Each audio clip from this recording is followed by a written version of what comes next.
L'EPA, enquesta de població activa del quart trimestre de 2014, ha marcat en València el nivell de desempleats més baix de l'any 2010.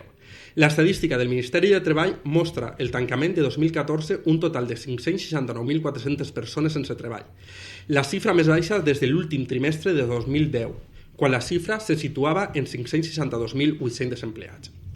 Respecte al trimestre anterior, han sigut un descens de 71.400 parats i a lo llarg de 2014 la caiguda de la desocupació ha sigut de 98.900 persones més sense treball. La taxa de desocupació ha descendit el 23,48%, la taxa més baixa des del segon trimestre de 2011. A més, la xifra ha descendit en menys 2,06% respecte al trimestre anterior i en un menys 3,67% a lo llarg de l'any. Avui, divendres, en Onda València TV, en la Corbella, el nostre debat polític, tenim bones notícies, per almenys la desocupació està baixant. Volem donar les gràcies de nou a Onda València TV per poder estar així tots els divendres. I com no, nos podreu trobar en directe online per ondavalenciatv.es i en la nostra pàgina web oficial lacorbella.tv. També nos podeu seguir i esperem els vostres tuits en @lacorbella. Molt bona nit, Rubén. Per fi avui tenim el nostre director, el director de valencialliure.com i el director de La Corbella. Bona nit, i què opines? Bona nit, moltes gràcies per convidar-me al programa. I està clar que la desocupació ha baixat, però n'hi ha que tindre en compte en quines condicions ha sigut. Les condicions no han sigut bones perquè els contrats que estan fent majoritàriament són contrats molt curts. Crec que va ser la notícia de que vora el 40% eren contrats parcials i d'aquests contrats parcials moltíssims eren contrats d'una setmana o menys. O sigui, estem d'acord que ha baixat la desocupació, però en aquestes condicions no serveix per a res. Gràcies. Molt bona nit, ciutadans. Toni Rubiela. Bona nit, moltes gràcies per invitar-me una altra setmana així a participar en el programa. I, bueno, està clar que 50.000 persones més treballant pues, sempre és una bona notícia. Ara pensem que tampoc n'hi ha res que celebrar, perquè esta legislatura pues, encara la diferència entre puestos de treball destruïts i puestos de treball aconseguits pues, és negativa. I n'hi ha encara moltes famílies que tots els seus membres estan aturats i estan sense treball. Per tant, jo tinc clar que el senyor Fabra té que vendre això com una molt bona notícia. No és mala notícia, però la veritat és que escoltar la seva declaració quan se varen... Declaracions és canviar el nom se deuria cridar Partit Popular del Treball. La veritat és que te quedes pensant i està parlant de la Comunitat Valenciana? Està parlant d'Espanya o està parlant d'un altre país? Una cosa és estar content, una cosa és intentar ser positiu i una altra cosa és prendre'ns el pèl una altra vegada més, no? Jo sempre intento ser positiu i crec que el meu partit també, no? I n'hi ha que quedar-se en que s'ha creat treball, siga temporal, siga indefinit, al final és treball. Ara el que toca és cadascú en la nostra casa llegir bé les xifres d'empleo que s'ha generat i donar les propostes que al nostre juí cada un pensarem una cosa diferent, però donar propostes per a solucionar el major dels problemes que tenim ara mateix. José Ramón, bona nit, compromís? Molt bona nit. Bueno, Rajoy i Fabra tenien els dos una obsessió. Que era que volien que quan acabara la legislatura o el seu mandat que n'hi haguera menys parats del que n'hi havia. Clar, aquesta gent que està en l'alta política i tot això els agrada molt jugar en les estadístiques i en les estadístiques del paro se poden jugar en moltes coses. Uno, la tasa de paro va baixar perquè n'hi ha menys població activa. O sigui, tot això que se'n van a Anglaterra, Alemanya, Itàlia, això són persones que deixen de demanar treball així i, per tant, baixa la tasa de paratge. Després, pues, clar, una altra com tu dies antes, si a mi una setmana vaig a treballar 3 dies i me contraten 3 vegades, són 3 altes i 3 baixes, que això també se compta en la EPA. I vamos, a Xina n'hi ha moltes coses que gasten per estos datos, pues, tirarlos un poc de sucre a Xina com ells volen, no? Què és el pitjor?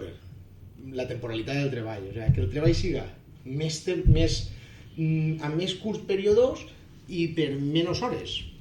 Clar, hem canviat el meu treball de 8 hores per 2 treballs de 4, en el qual, pues, dime tu quina família pot eixir davant d'un treball de 4 horetes al dia. És molt complicat.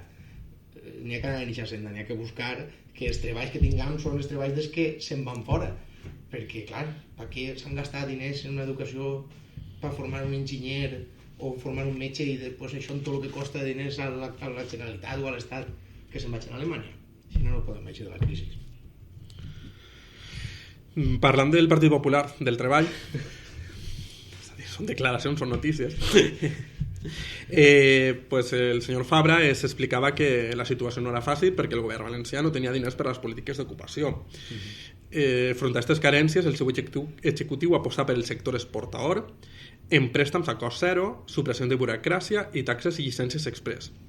Segons ell, diu que era el del que diuen que quan algú ve a invertir estarà roja i banda de música a destacar. És a dir, bienvenido Mr. Marshall, pareix això. Què passa? És a dir, igual jo... A veure, necessitem... La notícia també s'enquadra en els 500 nous oficis que ha fet Ford. Però, és a dir, podríem dir realment el que nos costa als valencians mantindre Ford. És a dir, la necessitem, clar que la necessitem. Estem parlant de 500 més, crec que en els 700 i pico, estem parlant de quasi 2.000 llocs de treball més totes les empreses que estan donant. Auxiliar, sí. Però quan mos costa en beneficis? Quan, a més, també la seva declaració fiscal és en la capital de l'estat espanyol. Està tot clar. L'únic que si parlem de que no tenim diners per a fer polítiques d'ocupació, però estem donant a grans empreses, quan jo crec que el teixit empresarial valencià sempre assegura la xicota i mitjana empresa.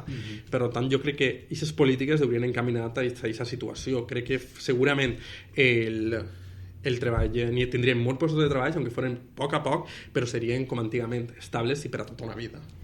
A mi el que me preocupa més que res és això, que jo les actuacions que està fent el PP estan encaminades més a abaratar el despatxament que en abaratar la contratació. I al final el teixit empresarial de la comunitat, com tu bé has dit, Raül, està fet de xicotetes, molt xicotetes empreses que encara no estan veient la llum com estava veient el PP. No sé si és que estarem en les ulleres de sol posades, però jo no la veig encara, no? Jo com a xicotet empresari jo no la veig encara i se tenen molts problemes per a contratar. I si les xicotetes empreses tenen molts problemes per a contratar, el paro no té una solució. Així a mi no té una solució, perquè el paro que soluciona la Ford no és una solució a llarg termini, no és una solució de molta gent. És millor, molt millor, que les empreses xicotetes puguem contratar 1, 2, però són molts i són empleos molt més estables, molt més rentables per a l'empleat que els empleos que fa una gran superfície, una gran empresa com la Ford. N'hi ha que recordar que González Pons va prometre 3 milions i mil que el PP aspirava a crear 3 milions i mil de treballs, i crec que va ser Fabra no fa molt, digué que en 2015 se crearien més de 100.000 treballs o alguna cosa així, no va dir? Si sumes tots els que han creat en els 4 anys que passa de població i no restes els que s'han donat de baixa. Diguin el primer any. No, però González Pons ara para estes ja ho va corregir i va dir que uno en els pròxims... El problema és això, de que els que som emprenedors només són traves a pagar impostos encara que no hagis facturat res i al de fora és tot el rotllo. Però així n'hi ha molts problemes. Mira, si volem tindre este model que estem parlant tots de xicoteta mitjana empresa, mal que mos pesa a tots, és un model molt català. En el sentit de que si una gran empresa, me dona igual que sigui un banc o la Ford o Bankia, me dona igual, si una gran empresa fa fallida, aquesta gran empresa s'afona i és com quan caiguen les Torres Gemeles, que cau la torre i tot el que està alrededor també ho arrasa arrasat. Mentre que si tu tens un model d'autònoms, pimes, tal, això fa una xarxa. Si tu, i quan ve una crisi com la que han tingut, si tu tens una xarxa, tu li tires una pedra, i sí, potser la red se esgallarà un poquet, algun filet, tal, però aquest teixit estarà ahí. Clar, per tu crear aquest tipus de teixit industrial, d'autònoms, pimes, necessites fer coses que van en contra de lo que va dictar el jutge l'altre dia per MediaMarkt de Palau de Congressos. Que això és una turística, se pot obrir diumenges. Mire, no, pare. Bueno, o sea, si vostè vol comprar, té de dilluns a dissabte per anar a comprar. Ara que ha denunciat també per el mateix. I que amb el Fafar estan igual. I aquest tipus de decisions van contra tot, contra les pimes, contra el xicotet empresari, perquè entonces, uno que té una tenda al seu poble, me dona igual que siga un forn, que una verduleria, Quan descansa, tu? I si no, i si té el diumenge un Carrefour obert, doncs se n'anirà a comprar un altre puesto. Entonces tot això, a mi, jo no soc molt partidari de la regulació, però si vols tindre un model industrial i de negoci d'una certa manera, doncs tens que regular-lo, tens altre remei. Però al final la qüestió és saber coordinar-ho en la globalització, i en un món global que n'hi ha les empreses. No, què vas a aïllar-te del món? No, però no té res que veure aïllar-se del món en regular els horaris comercials de forma que tots tinguem una igualtat de possibilitats, trobo jo. Però, home, el món global té que estar obert. Jo vull estar en el món global des de València. O sigui, cada un pot estar des d'on vulgui, però jo vull que el meu model És a dir, però el meu model social, el meu model cultural. El model econòmic, tu me'l compares en Catalunya, però és a dir, el model econòmic de tota la vida valencià ha sigut la petxugada mitjona, la primera, és a dir, els minifundis en l'agricultura, és a dir, el problema és que ha plegat que la divisió de quan t'heredaves un camp, al final era dividir, i m'ha plegat en què te quedava, saps? No, en Catalunya no, encara tenen l'hereu aquells encara el tenen. Sí, encara tenim també, com se diuen, els camperols estos de Manresa, els pagesos de Manresa, que són cada esclaus de la terra, és a dir, si volem. Toni. De todas, bueno, no sé, jo pensé, no sé si es pareixem o no a Catalunya, jo sé que ja tenim tema per tota la vida. A Compromís li agrada molt pareixer a Catalunya. No crec que siguin tan pareguts. No és qüestió de prioritzar un model o no d'indústria o de comerç, sinó que és la nostra forma de ser, la nostra forma de fer indústria. I la nostra forma és una xicoteta i mitjana empresa que està ja al límit, ja no pot més. I sobretot té un problema, i és la falta de financiació. I d'això no parla el PP tampoc, sí està parlant dels números, però si no n'hi ha financiació no crearem empreses, no crearem treball, perquè no podem invertir, no podem eixir o agafar ese poquet d'aire que ens fa falta per a acabar eixir d'este any, perquè tot pareixia que ja el 2014 ja s'anava així, ja ha sigut el pitjor any de tota la crisi, i portem 7 anys. I este 2015, pues, veurem. Però bueno, la veritat és que es comença, pareix que bé, però bueno, pareix. Veurem. Según el señor Rajoy, diu que la España roja ya ha pasado y estamos en la España azul.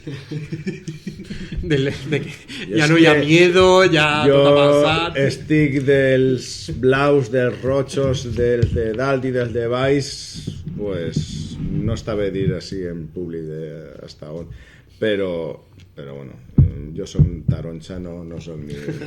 Jo també soc taronxa, tu. Ja, però un taronxa diferent, un taronxa més pàl·lid. Nosaltres tenim un taronxa viu, en alegria. Ja estem. Jo, per a tancar este tema, sí que m'agradaria el que estàs parlant de la xicota d'empresa, i l'exemple el tenim en Villamarchant, sí. Crec que te pots donar compte.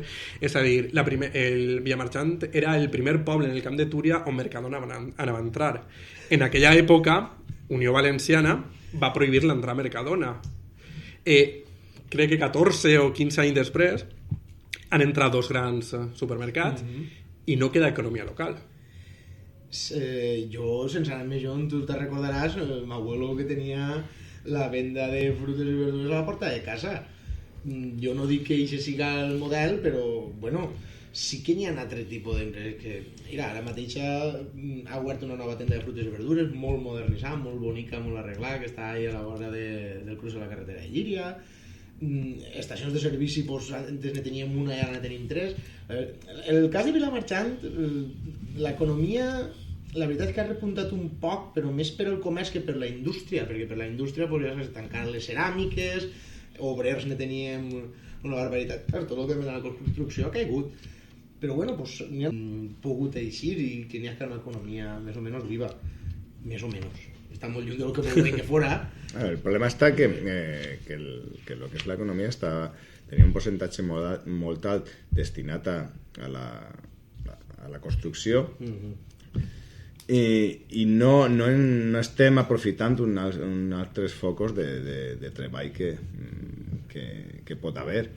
Estem centrant-lo tot en el sector servicis, en el sector turístic, la indústria s'ha afonat i l'agricultura està afonada des de fa molts anys.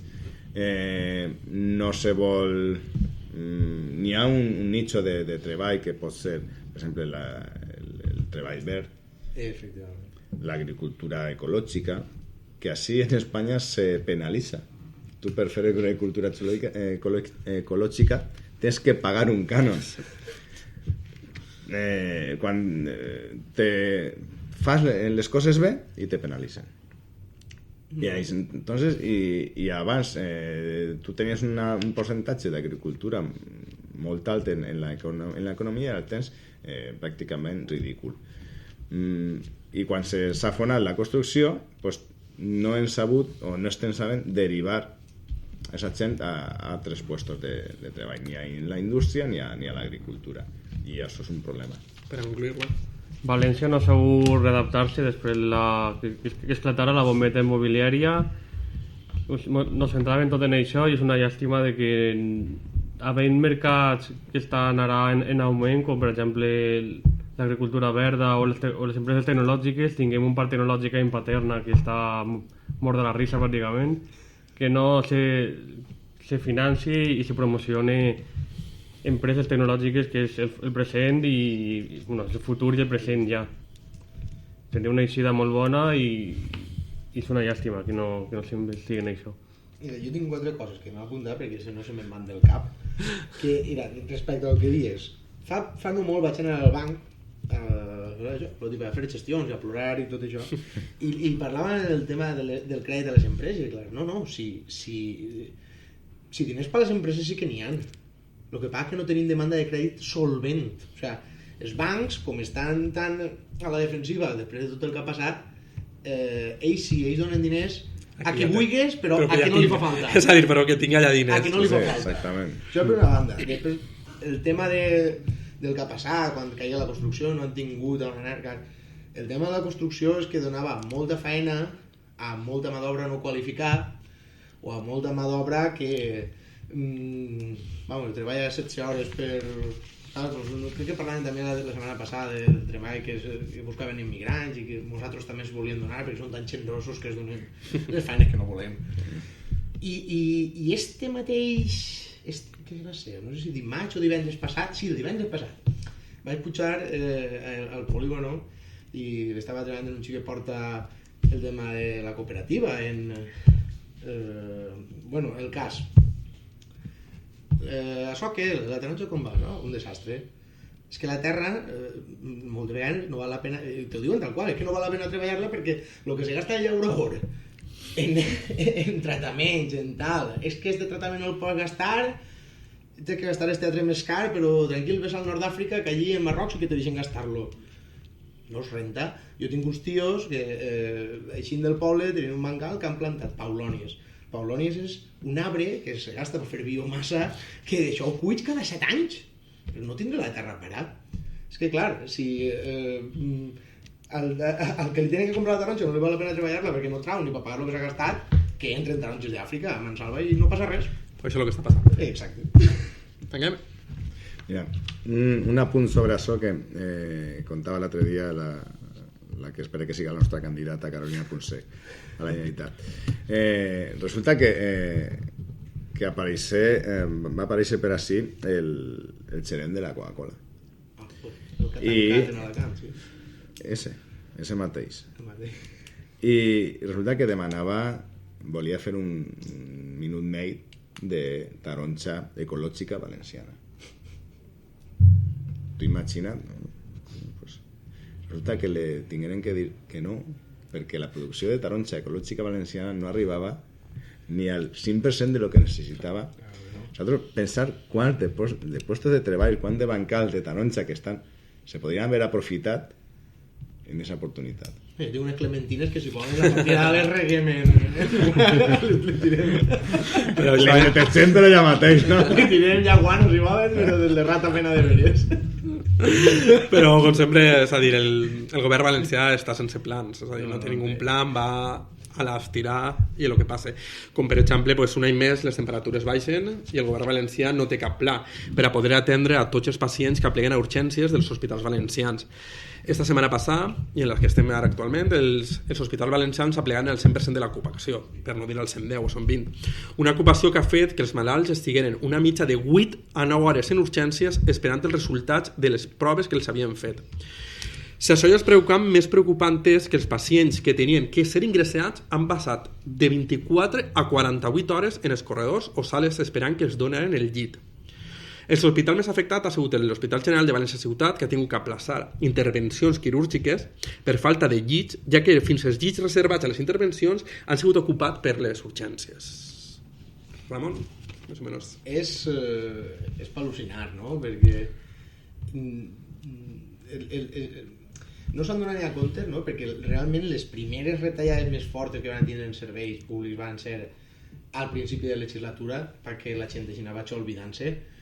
Però clar, ara no s'han donat a compte també i ha vingut una pujada de fred molt forta de colp. O sigui, ha canviat el temps d'una forma molt ràpida i forta. I la grip que normalment sol vindre per desembre està vinguent tard. Què ha passat? Que ens ha pillat pues, els pantalons baixats, lo típic. Perquè realment el problema que tenim no és que tinguem un problema d'infraestructura. No és que tinguem problemes d'infraestructures. El problema el tenim de recursos humans. Clar, tant de retallar, no retalles perquè sí, retalles i tanques una planta, tal, al final el que falta és gent.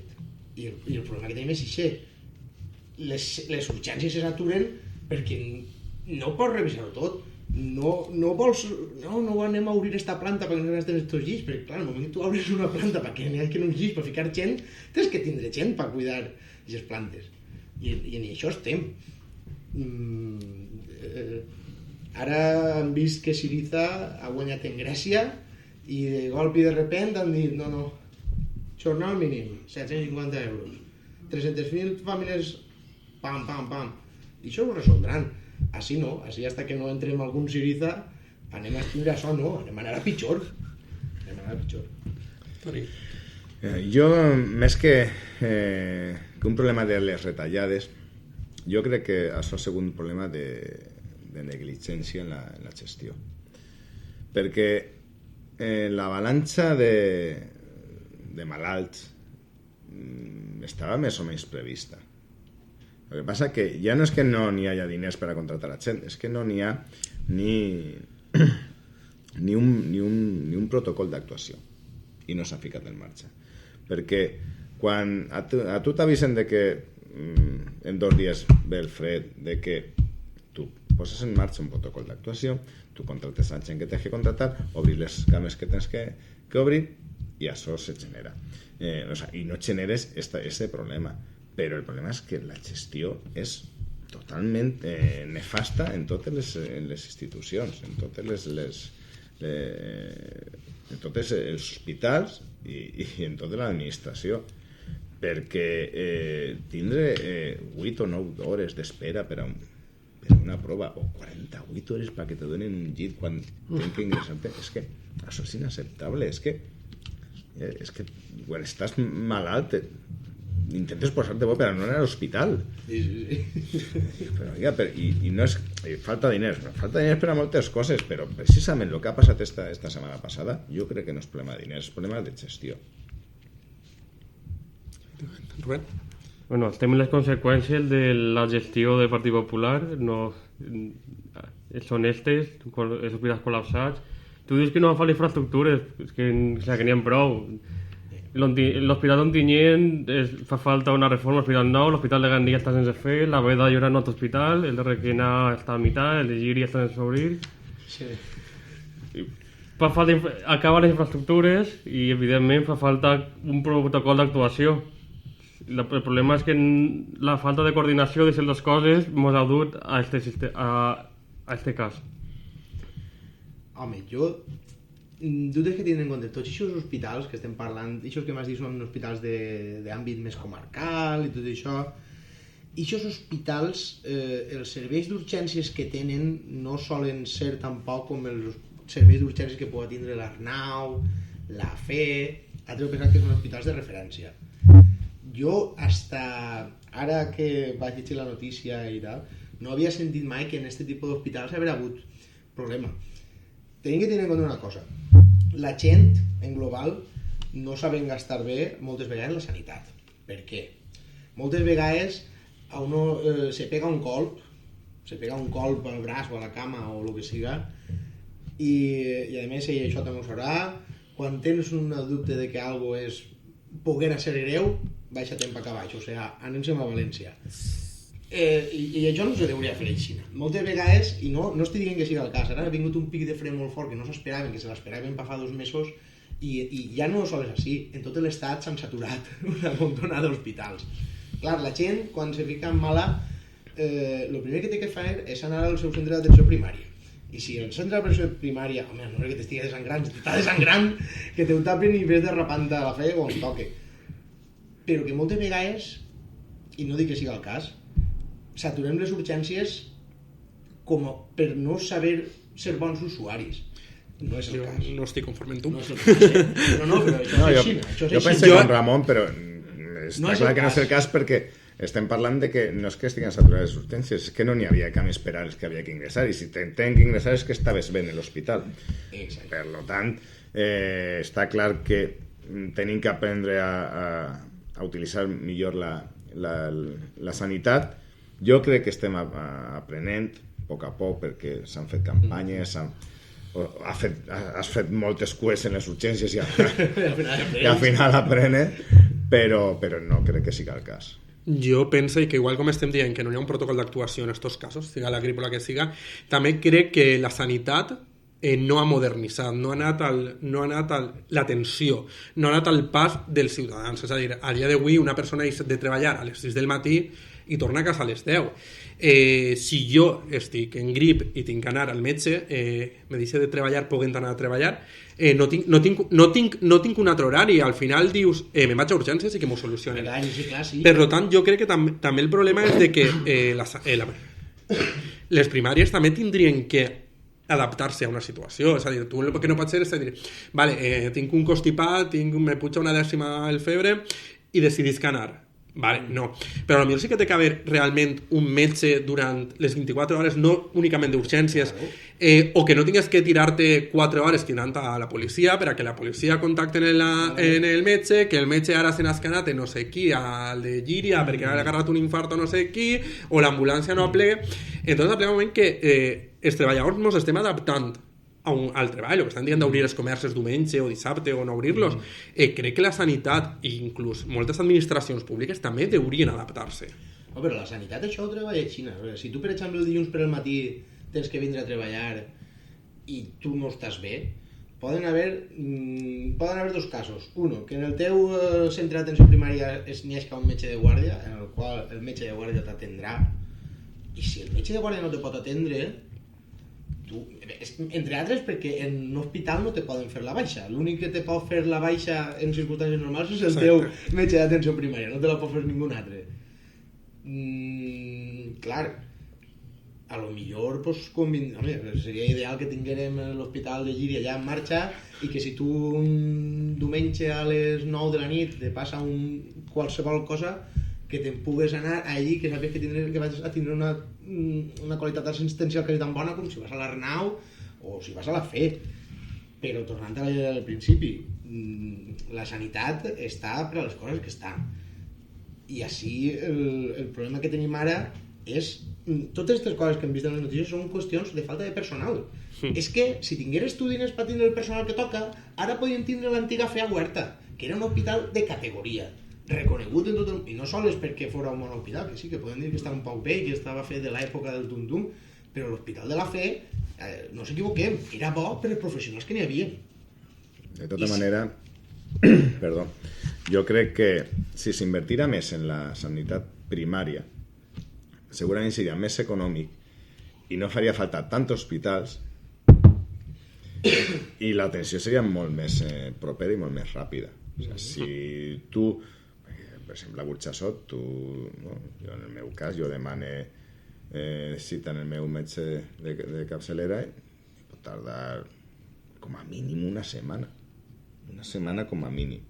En un constipat, no, tranquil, que ja vaig a la farmàcia i provem 2 o 3 coses a veure en alguna encerte, no? Ja passes la setmana. Però és que vas a urgències i a lo millor tens un metge per a tot el cap de setmana. Si tu invertires en 2 metges segurament en urgències, igual no tenies que fer un altre hospital, perquè l'hospital de la Fe podria absorbir a tot el alrededor.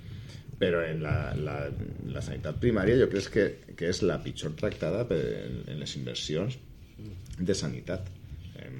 Està molt bé fer hospitals, fer-se la foto inaugurant-los, però i el consistori del poble? Perquè els metges de capçalera estan saturats, almenys a Burxassot Sí, el vicemarxant, el coordinador del centre de salut, crec que tindria que tancar la paret a les 2 i que jo ho sàpiga, a mi me consta que antes de les 3:30 no se'n va ningú dia, No, el problema ja no és d'ell, el problema és que tu tenies hora a les 2 i t'ates a les 3:30. I donar gràcies.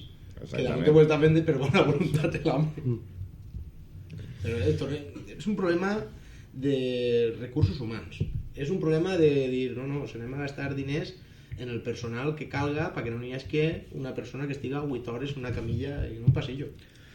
És que si es començàvem en la primària, possiblement no es tindríem els hospitals col·lapsats únicament soles, efectivament, tots gent que anava a alguna urgència i tenim una urgència, però no sé, qualsevol persona podria anar i dir que tinc una grip a qualsevol hora, perquè realment és el que... N'hi ha que adaptar-se també, nosaltres als metges i els metges a nosaltres, o dic que estem metge perquè estem parlant els metges, però no sé, la ventanilla única a 24 hores també seria una bona opció. Per supost estaria bé, però en tots els temes. La qüestió de sanitat, la prevenció en tot és el més important, sempre. I parlant de sanitat, parlem d'educació, és un tema també prou important, ja que esta setmana passada han evacuat els xiquets d'uns barracons d'un col·legi de Beniarreig per el risc d'electrocució dels barracons. Una promesa de Fabra, que era que l'inici de les obres anaven a ser l'any passat, en el 2014.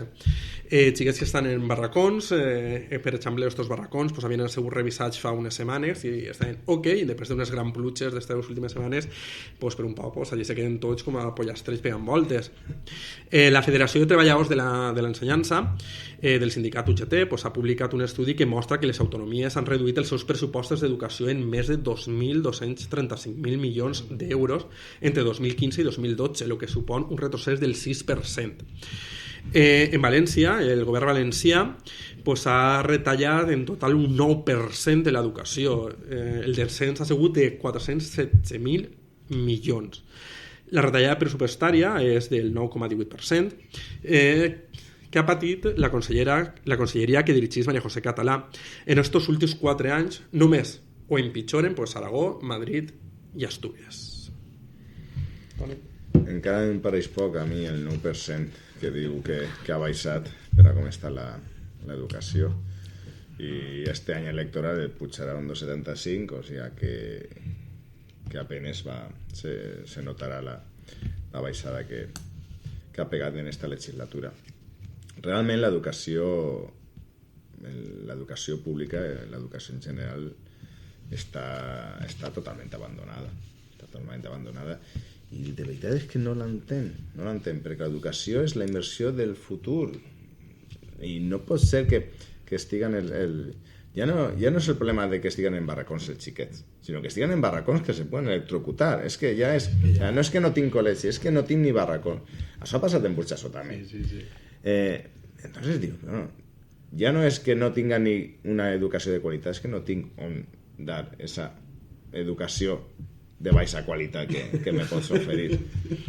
La veritat que jo no entenc on se gasta el diner la consellera Català, perquè desde luego en construir col·legis nous a Burxassot no, en arreglar barracons ni a Burxassot ni a cap puesto, i bueno, ells, el PP sempre va en la bandera per ahí de que ha construït no sé quantos col·legis en esta leche col·legis, una barbaritat. I dic, tants n'hi ha en la comunitat. El dia en les Corts hem fet no sé quants col·legis i diuen, però quins? És que no sé quins. Compten els col·legis o els cartells de així el teu col·legi? Té que ser això, perquè és que no sé jo. Per desgràcia. N'hi ha uno ahí en la fira de mostres, d'aixòs que dius, molt gran. Así el teu pròxim col·legi. Jo el coneix des que era xicotet. No, hay per lo menos está el cartell, perquè en el meu barri està l'escampat, però no em va ni el cartell. Jo no veig ni el descampat ahí, jo veig el cartell i jo miro i dic, ahí? Jo ahí no cap ni la guarderia. En el meu barri no estem ni el cartell. Digueren, a un col·legi. Igual era on anava Teyoland i que ara que l'han tancat igual posen ahí el col·legi. Jo me recordo del meu cas, jo vaig estudiar a l'institut en Llíria i quan jo vaig entrar a l'institut en Llíria, que tindria pues, 14 anys, 14, o sigui, n'acaba de fer 30, pues fa 16, hòstia, ja fa. Pues, quan vaig entrar allí, hi havia un edifici molt xulo, o sigui, que en una part del pati havien fet el que li diuen l'aulari, o sigui, que això era el que estava antes dels barracons, que era com una construcció... Tu t'imagines que agarraren 7 o 8 barracons i es ficaren en fila un al costat d'altre i feren un mur? I diuen, no, això ho han ficat provisional per quan facin l'ampliació de l'institut. Pues, entri, isqui de l'institut, m'he casat i en casa t'engiria l'Aulari, tu. És una cosa brutal. És una desgràcia. És una cosa brutal. A voltes dona risa, però és que és l'educació. Però en educació, igual que per exemple en sanitat ahí no n'hi ha problema d'infraestructures, en l'educació sí que n'hi ha un problema d'infraestructures molt greu. Greu hasta el punt que, per lo que parlava l'altre dia quan estava Agustí, si tu volgueres llevar l'educació concertada, perquè te cregueres que tens que llevar l'educació concertada i qui vulgui una educació privada que se la pague, ja, no pots, és que no se pot fer.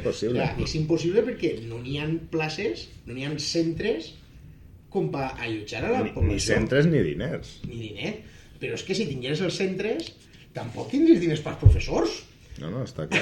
És que ara han convocat un concurs de 650 mestres i bueno, sí, això ja és una altra cosa, que de les 650 convocatòries no n'hi ha ni una de professor en valencià, però bueno, però no podries ficar-los, o sea, en educació sí que n'hi ha un problema i s'està convertint en algo endèmic, o sea, que l'anem a tindre moltíssims anys, que no se va poder solucionar de falta de places. Efectivament. Està clar. Vale, estem parlant del nostre programa La Corbella, on també tenim la nostra pàgina web, lacorbella.tv, on hi ha un apartat de denúncies o si vols vindre a participar en la taula nostra de debat, està obert. I com el primer divendres de cada mes, el que tindrem serà en la primera mitja hora, l'anem a anomenar La Rebotiga, on vindrà una persona que ha denunciat un tema, tingui alguna cosa a contar-nos, nos donarà la seva opinió i nosaltres li donarem la seva opinió. Això començarem el divendres que ve. Per lo tant, qui tingui una denúncia que fer, algo que dir-nos o contar-nos, o que vulgui estar així en el debat de la rebotiga, estarà benvingut. En la pàgina web és lacorbella.tv i en l'apartat, crec que diu contacte, tenim un qüestionari per a rellenar, o també hi ha un número de telèfon que ens pots quidrar o pots enviar un WhatsApp, que això està tan modern, i ens posarem en contacte amb tu des de redacció i podreu vindre o podem parlar el tema que us preocupa. Estem fent un debat plural, obert, lliure, i qualsevol tema, sempre en el respecte que es mereix, podrà ser tratat així. Avui, una llàstima que no estigui Agustí, perquè per primera vegada el nostre porquet no ve per la corrupció, sinó crec que ve un poc més per l'educació i la cultura, és a dir, justificar que el programa Sálvame Deluxe siga un perfil universal i és un referent social, i n'hi ha que anar on els ciutadans està, doncs bé, és de veres, tan bons són els ingressos que proporcionen les persones que veuen aquests programes com els d'altres. Sálvame un referent social. Pues sí, podem dir-li això.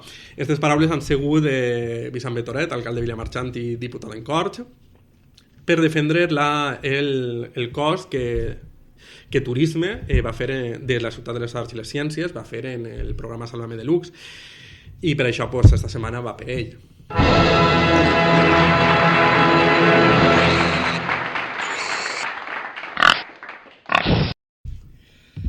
Jo, és que, clar, quan... No puc dir que saps que he equivocat, perquè és que jo estic convençut, o sigui, si coneixes un...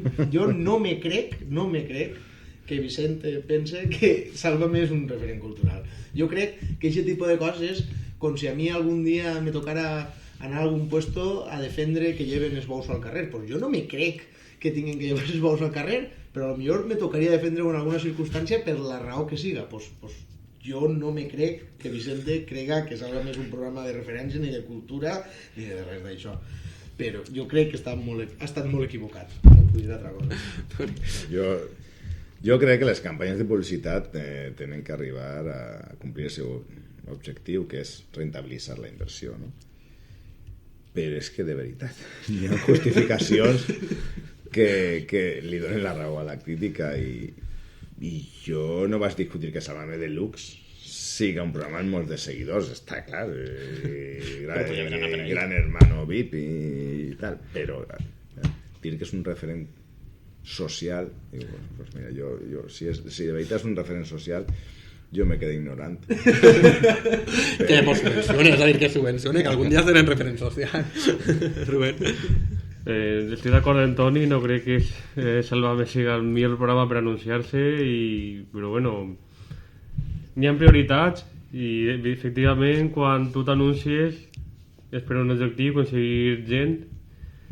El programa l'ha muntat gent, però no sé si és la millor forma d'arribar al públic que tu pots arribar. O sigui, tu quan t'anuncies fas un estudi, veus la mitja d'edat de qui veus el programa. Exacte. Desconec quina serà, però no crec que siga el teu públic objectiu per a que vulguis vindre a la teva empresa. Si mira Sálvame molt per la cultura no té que estar. Jo crec que no. No, però és que anem a veure si a lo millor té raó, si a lo millor la inversió és bona, però no pots justificar això i dius, no, és que és un referent cultural. No, és que jo crec que això no s'ho creu ni ell. M'haver estat parlant d'audiències. Vostè pot dir, mire, l'audiència és esta, hem notat que l'afluència ha augmentat, que... perfecte, i després ja podràs criticar o no que el programa sea, la procedència del programa sea més millor o pitjor, però dir que és que defendre el programa, diu, pues, clar, així no Telecinco és la cadena més vista a Espanya, però bueno. Això és un problema, té que ser. Estem visquent en esta setmana un canvi en el que és els països europeus, en la forma de fer política, sobretot ja que el fi de setmana passat pues, l'esquerra pues, va guanyar en Grècia. Durant esta setmana pues, estan havent molt moviment i el partit coalició d'Esquerra Syriza, presidit per Alex Tsipras, ha pres pues, jurament ja com a nou ministre de Grècia després de la contundent victòria del seu partit en les eleccions celebrades el diumenge passat. Aplega el govern, ja que no ha pogut obtindre la majoria absolut per únicament dos, i ha tingut que pactar en el que és la dreta, la dreta de grecs independents. En esta ja setmana, el que ja ha posat un poc en el que és els seus punts, l'únic que n'hi ha 2 punts o 3 punts en els quals ja podríem potser estar més mirant i a veure què podíem fer en l'estat espanyol. Per exemple, ja ha notificat o ha dit que el salari mínim va pujar a 751 euros, 100 més que a l'estat espanyol. Ja ha tancat o vol tancar 8 ministeris, va eliminar-los, i per el pacte del recolzament de la dreta no va separar la Iglesia i l'Estat. Qui replega l'inici? Pues jo el titular dia Grècia vota pel canvi i pel fi de l'austeritat. Jo pel canvi tinc clar que ha votat. Per fi de l'austeritat jo no el tinc tan clar, perquè al final el deute el té i pagar-ho té que pagar-ho. Suposa que la gent haurà votat el canvi perquè sempre se poden fer les coses d'una altra manera, o almenys un poquet, però clar, un deute del 175% del PIB deixa poc de marge. Jo espero per als grecs que hayan acertat, però elegir l'esquerra radical per a eixir d'una situació com la tenen tan complicada, crec que més és una elecció desesperada més que una elecció razonable. De veritat que espero que no s'hagin equivocat, però no... A veurem, per a mi va ser alargar un poquet més l'agonia quan pensaven que no se pot anar pitjor. No sé si no anarem pitjor, però crec que sí, perquè aquest tipus de medidas no sé com pensen pagar esos salaris quan no tenen, quan estem deixant els diners per a sobreviure. Però bueno, ells faran els seus comptes, miraran a veure d'on traure-ho i ja veurem. A mi això de repartir entre tots el que tenim i el que tenim que aportar tots, pues, al final si tenim que donar diners perquè repartissin entre ells, pues jo crec que és la solució. No crec que l'accepte molt bé Europa, però bueno, a veurem, esperem els pròxims dies a veure a què solucions arriben. Ramon? El cas de Grècia és en moltes coses paradigmàtic, o sea, no n'hi ha que oblidar que allí el govern de Grècia ha estat durant no sé quants anys repartit entre 3 famílies, no sé si eren 2 socialistes i una de lo que era de les dretes. La corrupció, segur que la corrupció d'allí era el més paregut a la corrupció que tenim així, però un poc més gran, perquè Grècia és un poc més gran que un València. poquet no, que aconseguiren enganyar a Europa per entrar, o sea, una burrada. Ara bé, un poquet no. o sea, n'hi ha un dicho, una frase feta des del refranero castellano, que a mi és una de les coses que m'agrada de castellano, és que situacions desesperades requieren medidas desesperades. Jo recorde que vaig llegir fa molt de temps, al principi de la crisi, vosaltres sabeu, en Atenes i les grans ciutats de Grècia estava havent un problema de contaminació que estava pujant, que era molt important. Sabeu per què estava pujant la contaminació allí? Estava pujant perquè la gent estava ficant estufes de llenya en casa, perquè no tenien per pagar la llum ni el gas. O sigui, vosaltres penseu que ara si la ciutat de València m'emprenguem a treure fumerals per les finestres? És que el que s'ha viscut allí sabeu que és una cosa que no té parangón en un dels països del món occidental en el moment que estem. Claro, allí la gent s'ha vist a ofegar, perquè a més, després de que l'han ofegat els seus, ha vingut la Merkel i ha dit no, ahora hay que apretar el cinturón que habéis bebido por encima de vuestras posibilidades. Y ningú se'n recorda de que després de la Segona Guerra Mundial Grècia li perdona a Alemanya molts més diners des que ara li tindrien que perdonar o modificar perquè Grècia fora part. És que els economistes que saben ho diuen, el deute de Grècia no se pot pagar, no se pot, és impagable. Si no alcancen un acuerdo para aumentar els plazos o fer una quita com li la feren a Alemanya en el seu dia, és que no se van... I què faran? Els griegos tiraran pel recte, se n'eixiran de l'euro, tornaran al dracma i faran com li va passar a Argentina quan lo del corralito. Què feren? Pues el president d'Argentina tenien la paritat en el dòlar i digueren no, s'acaba la paritat en el dòlar. Devaluar un 75% la moneda, que és una burrada, devaluar un 75% la moneda és una burrada, però l'any que ve Argentina estava creixent al 8%. Pues jo pense que al final de la correguda, com això se queda gravat ho veurem d'ací molt de temps, jo crec que el camí de Grècia serà eixir-se de l'euro. I l'euro ara ja ho pot suportar.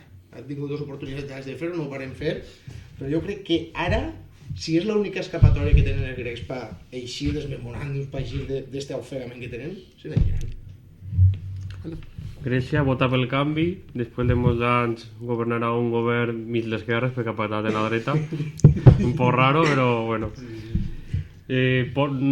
pot ser sí una premonició de lo que vagi a passar en novembre, bueno, les eleccions generals en Espanya, i jo crec que el més beneficiat o el més perjudicat, depèn de lo que passi, serà Podemos. Després del seu pacte, el seu recolzament tan fort, si Syriza aconseguís fer alguna cosa, serà un bon repulsiu per a ell, però si no, serà un col molt dur per a ell. Però nosaltres ens copiarem en una cosa, si me permetisses. No pactarà Podemos si passa en algun partit de dreta, sinó pactarà la dreta del Partit Popular en l'esquerra del Partit Socialista. No, pactaran Ciutadans. Podemos pactar. Jo no em veig pactar de Podemos en Ciutadans o en UPyD. No sé. Ara mateix Podemos, jo no... Que la cara se li ha La política fa... Avui no esteu d'acord. A Toni, esta setmana el virus de l'esquerra ja se li ha curat. La política hace años parejas de cama, pero me A mi m'esteu ficant el San Benito de la dreta. No, No, hombre. I home, està clar que estan d'ací, el que està així de present, pues, pot ser, no? Però no ho sé. La veritat és que... No és que ha pactat Syriza tampoc són dreta, és una dreta. És una dreta nacionalista, és com... És que és molt rar, perquè és una dreta nacionalista, no? Hombre, no són els... no sé són com li diuen. antieuropeistes, són més Són antieuropeistes, antieuropeistes. són conservadors. Però bueno, això és com quan el PSOE va pactar en el PNV. És més o menys la mateixa... No sé si Syriza... Bueno, Syriza pareix que siga més d'esquerres encara que el PSOE, no sé si d'aquella època, però bueno, Podemos així no sabem encara de què és. De moment és oportunista. Sí que ho sabem, no sé si és... no, perquè va canviant cada setmana pensa una cosa, no? Abans...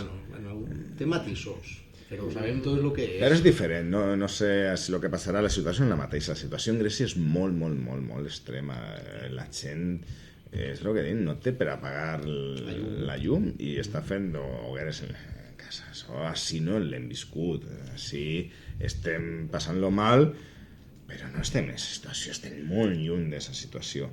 Entonces, així no crec que arriba això i ja veurem.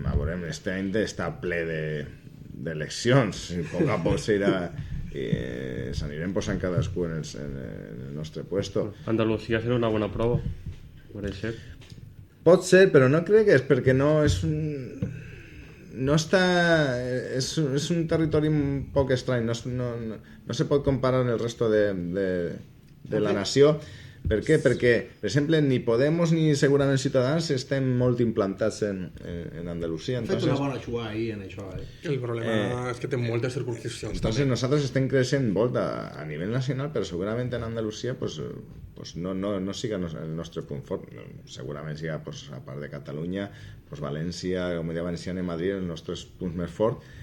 Però Podemos també té problemes en Andalusia perquè no estem... Bueno, Podemos és que no estem plantat en cap puesto, però el que passa que és molt en la tele i quan fa un míting pues el plena, no? Però el que és estructura tampoc té, però en Andalusia quizás menos. Entonces, lo que isca de allí igual no es transportable al resto del país. Però bueno, després arribaran les autonòmiques, les municipals també serà un toc de... Les municipals una pedra de toque molt bo, sobretot per a Podemos, per als partits que estem ahí buscant la tercera via, o el partit que estem buscant la tercera via, perquè ja no crec que se pugui hablar en plural, i ja veurem, però bueno, aquest any va ser molt interessant. La xua de Susanita, que diuen, li ha eixit, jo crec que li ha eixit clavaet. Li ha eixit clavaet perquè, clar, tots esperàvem, de fet ho esperem la majoria, que les primeres eleccions que anàvem a tindre nosaltres creiem que anava a ser en Catalunya, perquè Esquerra Republicana els anava a apretar les tuerques i convocar allà i va resultar que no. Esquerra Republicana quan l'ha apretat les tuerques. Esquerra Republicana han estat pegant-se mossos, punyalades i de tot perquè volien que les primeres eleccions que foren, entre altres perquè no pujara Podemos, perquè estan allí en Catalunya ara no estan cagant ni en el PP ni en Rajoy, estan cagats en Podemos, perquè es pot trencar el xiringuito del procés, perquè si ara vaig allí i això s'agarren i claven una bretxa i diuen no senyores, és que ara el 25% és Podemos, li fan un estropici, se carrega a la CUP, Podemos ja ha dit que està a favor No, també Podemos le diu que està a del favor... chiringuito independentista. No. Podemos diu que está a favor de que se consulte, de que abramos un proceso pues constituyente, pues, que hablemos de todo. Pues, Però tu li preguntes lo a mateix. de la coleta i de la coleta diu, jo no vull que Catalunya se'n vagi. I si aquest tio és president del govern, el projecte d'això Però que se és consulte. Espanya, O sea, no és altre. Jo crec que s'acabaren els nacionalismes. No, aquest senyor és nacionalisme espanyol. Jo ho sent molt, però una altra setmana ho tinc que tallar. M'encanta.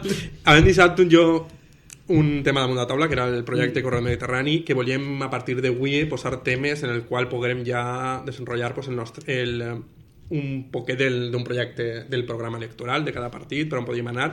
Volíem començar per infraestructures. Entonces el disseny per damunt la taula per al pròxim divendres. Per a Onda València. Per lo tant, tenim 3 minuts extra. Esperança. Mira, sí, yo me quedé en lo positivo. Yo me quedé en el descens del paro.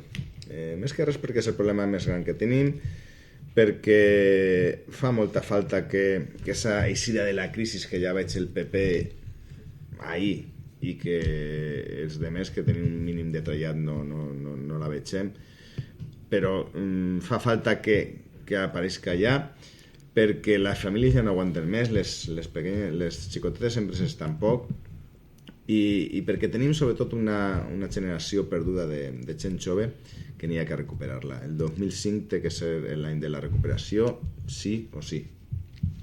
Ramon? Jo estava mirant els temes que han tocat així un poquet i tracte el pensament d'ahir. Desocupació, retallades infraestructures... les conclusions és la més important. No tenim petroli, no tenim gas, no tenim diamants, no tenim or. Per acabar tots els problemes que estem parlant, necessites un canvi de model productiu que permeta que les empreses siguin més rentables, que traguen més beneficis. A mi m'agradaria que les empreses traguin molts beneficis, perquè això voldria dir que poden pagar molts impostos. I ara no ho podem fer treballant la terra, i ara no ho podem fer. No.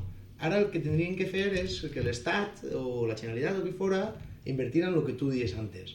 Corea del Sur, el nord no, se gastà una burra de diners durant una burra d'anys per fer una grandíssima empresa que es diu Samsung. Qui és Samsung? Jo crec que Samsung la coneixen tots els puestos. Sí. O sigui, això és el camí. La tecnologia, l'economia verda, perquè s'intensiva en mà d'obra, i aquest tipus. O sigui, el nostre petroli té que ser invertir en educació i creure's que invertir en educació anem a tenir un futur millor. Rubén? Estem patint la legislatura del PP i hem acabat així en educació de baixa qualitat, retalls en sanitat i sense indústria. Total, que al fer i al cap el que anem a aconseguir és tindre estudiants pràcticament sense lloc on anar a estudiar, després no tenen empreses en estudiar, és un treballar perquè no poden donar-los un futur estable. Yo creo que esa frase que es un pueblo que no sabe leer ni escribir es fácil de manipular, pues yo crec que és molt vàlida per lo que estem patint. És a dir, si no tenim educació, no tenim metges, enfermeres, i per lo tant no podem tirar avant. I no sé, crec que el millor seria pues, sí, pujar els jornals i a partir d'ahí podem pagar tots més i els diners es comença a rodar. Però aquesta és la nostra opinió. Aixina que moltes gràcies, Ramon. A vosaltres. Moltes gràcies, Toni. Rubén, senyor director, bona nit. Bona nit. I a tots vosaltres, bona nit. Nos tornem a veure el pròxim divendres en la rebotica de la Corbella i com dir-vos que mos podran dir que no tenim collons, però ous mos en sobren. Bona nit. Bona nit. Bona nit.